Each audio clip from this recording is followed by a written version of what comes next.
Assalamualaikum warahmatullahi wabarakatuh. Baiklah Nana Ibu semuanya, hari ini kita masuk ke pelajaran selanjutnya yakni mengenai Quran Surat Al-Hujurat ayat 13 tentang menjaga hubungan baik dengan sesama. Baiklah Nana Ibu, sebelum kita belajar, marilah kita membaca doa terlebih dahulu. Bismillahirrahmanirrahim. Rabbi zidni ilman warzuqni fahman waj'alni minas solihin. Artinya, ya Tuhanku, tambahlah ilmu kepadaku dan berilah aku karunia untuk memahaminya dan jadikanlah aku termasuk golongan orang yang soleh. Anak-anak ibu semuanya, pada hari ini tujuan pembelajaran kita yaitu yang pertama membaca Quran Surat Al-Hujurat ayat 13 dengan tajwid yang benar. Yang kedua, anak ibu mampu mengartikan Quran Surat Al-Hujurat ayat 13 dengan tepat. Surat Al-Hujurat ini berada pada urutan ke-49 di dalam Al-Quran. Jumlah ayat seluruhnya pada surat Al-Hujurat adalah 18 ayat. Nah, untuk yang kita pelajari di kelas 4 semester 1 ini, kita khusus mempelajari satu ayat saja, yaitu ayat 13. Surat Al-Hujurat termasuk pada golongan surat Madaniyah, karena surat ini diturunkan di kota Madinah setelah Rasulullah hijrah ke Madinah. Anak-anak ibu semuanya, ibu akan membacakan surat Al-Hujurat ayat 13. A'udzu billahi minasy syaithanir rajim. Bismillahirrahmanirrahim. Ya ayyuhan nasu inna khalaqnakum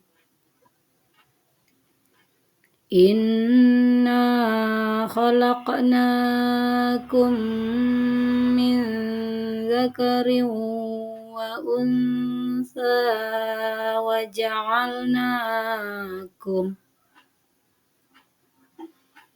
وجعلناكم شعوبا وقبائل لتعارفوا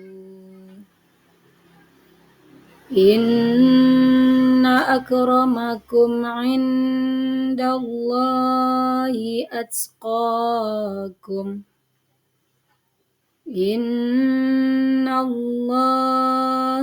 alimun khabir. Shadaqallahul azim.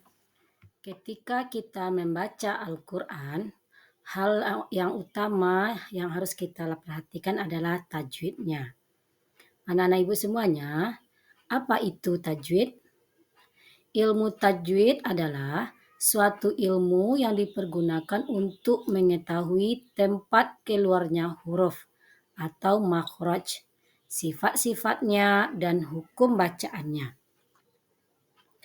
Tujuan ilmu tajwid ini adalah supaya kita dapat membaca ayat-ayat Al-Quran dengan benar dan tepat. Di dalam Al-Quran Surat Al-Hujurat ayat 13 ini ada beberapa tajwid yang kita temukan. Yang pertama, mad. Apa itu mad? Mad adalah memanjangkan bacaan dari 2 sampai 6 harkat. Mad ini terbagi dua. Yang pertama mad asli, yang kedua mad far'i. Mad asli ini hurufnya adalah alif, waw, dan ya. Ada beberapa contoh yang terdapat di dalam surat Al-Hujurat ini. Ibu ambil potongan suratnya ya, atau potongan ayatnya, yaitu syu'uban. Syu'uban ini ada ditemukan di sana waw mati. Maka kita baca panjang 2 harkat atau 1 alif. Lalu masih ada yang lainnya seperti alimun. Nah, ada ya di sana. Lalu ada contohnya lagi wa unsa. Maka juga dibaca panjangnya 2 harkat. Yang kedua yaitu gunnah. Apa itu gunnah? Gunnah adalah membunyikan huruf tertentu dengan mendengungkan. Jadi kita mendengungkan suara kita yang keluar dari pangkal hidung. Gunnah ini ada 2 hurufnya, yaitu mim bertasydid dan nun bertasydid. Di dalam Quran Surat Al-Hujurat ayat 13 ini juga ada beberapa huruf gunnah yang kita temukan. Contohnya, inna, maka kita berdengung membacanya. Ada nun bertasydid.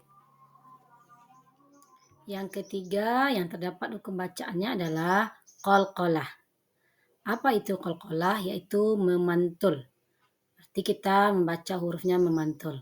Ada 5 huruf qalqalah, yaitu huruf ba, huruf jim, huruf dal, huruf to, dan huruf ko. Untuk anak-anak ibu supaya mengingatnya lebih mudah, maka dapat kita membacanya dengan istilah baju di toko. Nah, anak-anak ibu, qalqalah ini terbagi 2. Yang pertama qalqalah sugro, artinya kecil. Qalqalah kecil. Maksudnya bunyi huruf qalqalahnya matinya asli. Yang kedua qalqalah kubro atau qalqalah besar, yaitu bunyi huruf qalqalahnya matinya karena diwakafkan. Contohnya yang terdapat di dalam surat Al-Hujurat adalah qalqalah sugro, yang mana terdapat bacaan khalaqnakum. Maka di sana ada huruf ko yang mati. Bukan matinya karena kita wakafkan, tetapi terletak di tengah-tengah. Maka kita membacanya khalaqnakum. Selanjutnya yang keempat yaitu hukum bacaan ikhfa. Apa itu ikhfa? Yaitu apabila nun mati atau tanwin bertemu dengan huruf yang 15. Apa saja huruf yang 15 itu? Yaitu huruf ta, sa, jim, dal, zal, zai, sin, shin, sod, dot, to, zo, fa, qaf, dan kaf. Maka kita membacanya dengung. Contohnya yang terdapat di dalam surah Al-Hujurat adalah min zakari. Berarti ada nun mati bertemu dengan huruf za. Selanjutnya ada lagi nun mati bertemu dengan huruf sa, yaitu wa unsa. Berarti kita juga membacanya dengung. Selanjutnya yang kelima yaitu idgham mutamatsilain atau idgham mimi. Apa itu idgham mimi?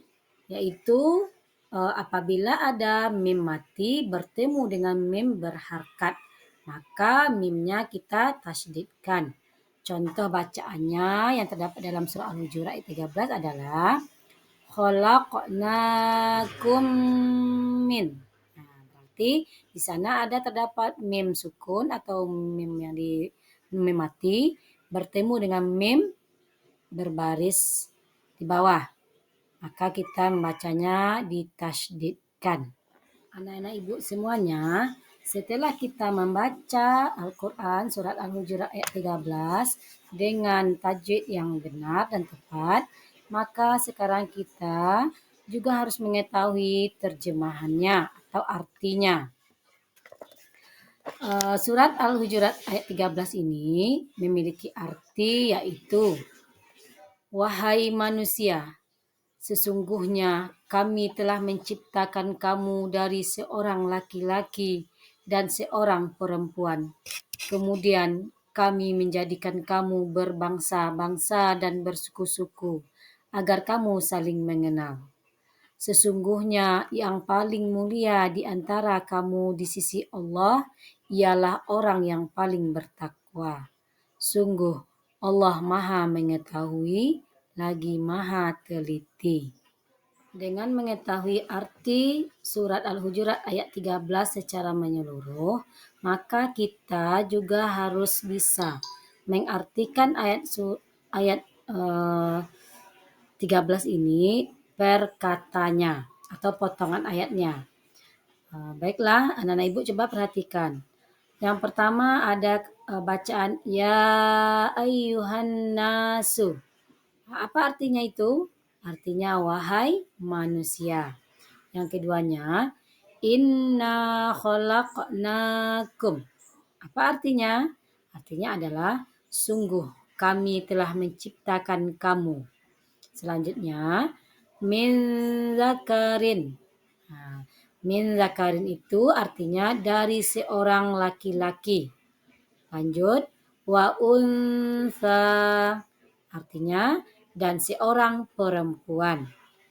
Lanjut, wa ja'alnakum artinya kemudian kami jadikan kamu syu'uban berbangsa-bangsa wa qabaila dan bersuku-suku lita'arafu artinya agar kamu saling mengenal. Inna akramakum sesungguhnya yang paling mulia di antara kamu indallahi di sisi Allah atqakum ialah orang-orang yang paling bertakwa. Innallaha sungguh Allah alimun maha mengetahui khabirun atau khabir maha teliti. Itulah arti per kata dari surat Al-Hujurat ayat 13. Anak-anak ibu semuanya, dengan berakhirnya bacaan potongan arti surat Al-Hujurat ayat 13 tadi, maka kita juga telah berakhir juga pertemuan kita pada hari ini. Semoga anak-anak ibu dapat membaca Al-Quran dan mengartikannya, terutama pelajaran kita hari ini tentang surat Al-Hujurat ayat 13. Semoga anak-anak ibu dapat mempraktekkannya dalam kehidupan sehari-hari. Baiklah, Ibu ucapkan terima kasih dan sebelumnya kita membaca doa setelah belajar dengan mengucapkan Alhamdulillahirabbil alamin.